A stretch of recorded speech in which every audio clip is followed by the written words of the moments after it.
Hello friends, आज हम पढ़ेंगे ओम्स लॉ। ओम्स लॉ क्या होता है?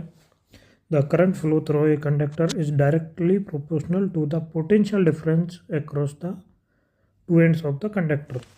जैसे ये कोई एक कंडक्टर है, इसके दोनों पॉइंट का, दोनों एंड्स का पोटेंशियल डिफरेंस V है।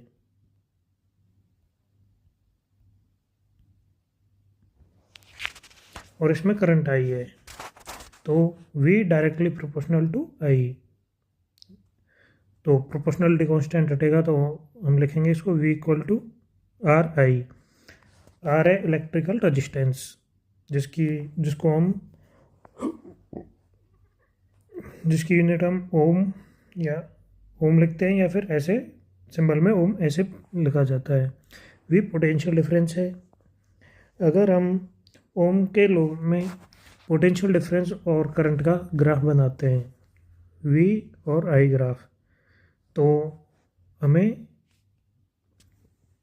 एक स्ट्रेट लाइन मिलती है। ये स्ट्रेट लाइन में जैसे ये हम एंगल थीटा, इसकी स्लोप निकालते हैं, तो स्लोप हमें क्या देता है? रेजिस्टेंस। तो स्लोप क्या हो जाएगा? Tan theta. टेन थीटा क्या है? V upon I, that is R। तो स्लोप हमें क्या देता है? रेजिस्टेंस। और R हमेशा कांस्टेंट होता है, क्योंकि V और I डायरेक्टली प्रोपोर्शनल हैं, अतः इसलिए अगर V को बढ़ाएंगे तो I बढ़ेगा, अगर V को घटाएंगे तो I घटेगा। तो V और I के मान में बदलाव होने से R पे कोई चेंज नहीं आता, वो कांस्टेंट रहेगा। सिंबॉलिक रूप से हम देख सकते हैं, अगर जैसे ये कोई करंट कैरिंग वायर है जिसमें एक रेजिस्टेंस R लगा हुआ है, current I, potential difference V1 और V2 है, तो V1 minus V2 equal to IR। तो delta V equal to IR, delta V potential difference हो जाएगा। सेकंड, अगर I proportional to V, I directly proportional to V, तो I equal to GV। G यहाँ पे conductance होता है, जिसको हम इनवर्स ऑफ रेजिस्टेंस भी कह सकते हैं।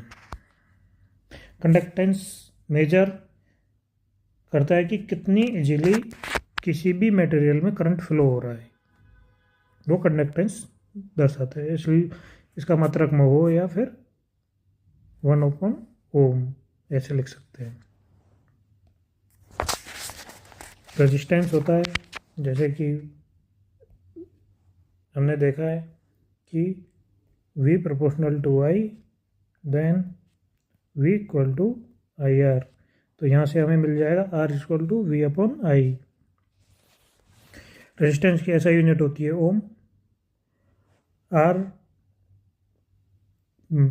कंडक्टर की लेंथ के प्रोपोर्शनल होता है और इन्वर्सली प्रोपोर्शनल होता है एरिया के।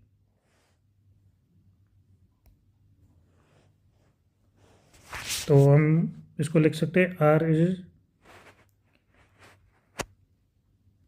इसको यहाँ पे हम दोनों को एक साथ मिला के हम इसको ऐसे लिख सकते हैं। तो ये प्रोपोर्शनलिटी कांस्टेंट को हटाएंगे तो हमें रो मिलेगा। इसको रो को हम बोलते हैं रेजिस्टिविटी और स्पेसिफिक रेजिस्टिविटी। अगर L equal to 1 metre and area 1 metre square हो, तो R हो जाएगा रो के इक्वलेंट, मतलब R equal to resistivity.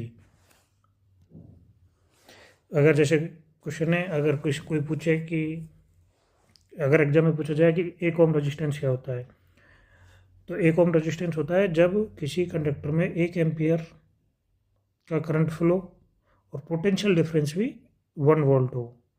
1 volt potential difference, 1 ampere current, then we receive 1 ohm resistance. अब हम पढ़ेंगे रजिस्टिविटी। रजिस्टिविटी क्या होती है? रजिस्टिविटी किसी भी मटेरियल की प्रॉपर्टी होती है कि वो कितना करंट फ्लो होने से को रेजिस्ट कर सकती है। मतलब किसी भी मटेरियल में अगर करंट फ्लो हो रहा है तो वो उसका कितना विरोध कर रही है, अपोज कर रही है, उसे ही रजिस्टिविटी कहते हैं। तो I equal to N E A V D होता है। यहाँ वी डी ड्रिफ्ट वेलोसिटी है, ड्रिफ्ट वेलोसिटी को हम लिख सकते हैं E upon E tau upon M.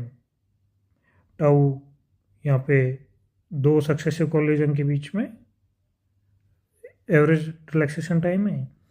M mass of the electron, E है चार्ज, और कैपिटल ई ये इलेक्ट्रिक फील्ड। इलेक्ट्रिक फील्ड को हम वी अपॉन एल से लिख सकते हैं। तो D V upon D R, R is length of the conductor. तो इस फॉर्मूले में हम वैल्यू पुट करेंगे I equal N square A tau upon M into V upon L. तो वी को हम इधर ले आएंगे तो ये हो जाएगा वी अपॉन आई। हमें आर और रजिस्टिविटी में रिलेशन प्रूव करना है। तो हम आ जाएगा रो इक्वल टू, इसे हम ये जो मिला है ये हमारा रो है। तो हम देखते हैं कि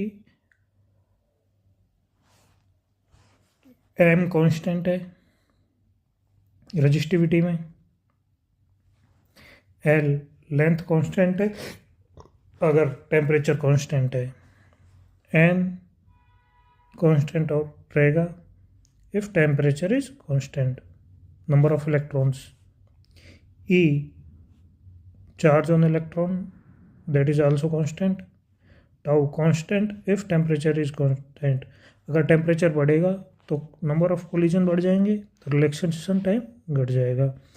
तो टेम्परेचर कांस्टेंट होना चाहिए। A area of cross section constant if temperature constant. अगर टेम्परेचर बढ़ेगा तो एरिया ऑफ क्रॉस सेक्शन भी बढ़ जाएगा, अगर घट जाएगा तो एरिया ऑफ क्रॉस सेक्शन भी मेटल का कम हो सकता है। तो इस प्रकार हम प्रूव कर सकते हैं R is equal to rho L upon A, that is resistivity and resistance relation. देखते हैं कि रेजिस्टिविटी इंसुलेटर की सबसे ज़्यादा होती है, उसके बाद अलॉय वे होते हैं जो मिश्र धातु होते हैं, उसके बाद सेमीकंडक्टर, उसके बाद मेटल। डेंसिटी, करंट डेंसिटी को हम जैसे लिखते हैं जे वेक्टर। तो करंट डेंसिटी का बेसिकली क्या होती है कि किसी भी कंडक्टर में करंट फ्लो होने वाले करंट के डायरेक्शन में उस कंडक्टर का क्रॉस सेक्शन एरिया जो कि करंट फ्लो के परपेंडिकुलर हो, करंट जिस भी डायरेक्शन में फ्लो हो रहा है उसके परपेंडिकुलर क्रॉस सेक्शन एरिया में पर यूनिट टाइम पर जो करंट फ्लो हो रहा है उसे ही करंट डेंसिटी कहते हैं। करंट डेंसिटी को हम आई अपॉन ए, आई हो गया करंट, ए हो गया क्रॉस सेक्शनल एरिया का एरिया। तो A should be area should be perpendicular to the current flow के हमेशा परपेंडिकुलर होना चाहिए। J current density, direction same as current. Vector A should be parallel to the current flow. जो cross sectional area है इसका जो vector component है वो करंट के डायरेक्शन में होना चाहिए। जैसे हमें दिया है, अगर ये कोई कंडक्टर है, इसमें करंट आई फ्लो हो रहा है और हमें इसमें करंट डेंसिटी निकालनी है, लेकिन हमें जो क्रॉस सेक्शनल एरिया दिया है वो किसी एंगल थीटा पे दिया है। अगर थीटा एंगल पे दिया है तो हम इसका एरिया वेक्टर देखेंगे। एरिया वेक्टर इसके जो क्रॉस सेक्शनल एरिया है उसके परपेंडिकुलर होगा। तो एरिया वेक्टर हमें ये मिला है, तो हम इसके कंपोनेंट निकालेंगे। तो एक कंपोनेंट आएगा थीटा एंगल पे वेक्टर ए कॉस थीटा,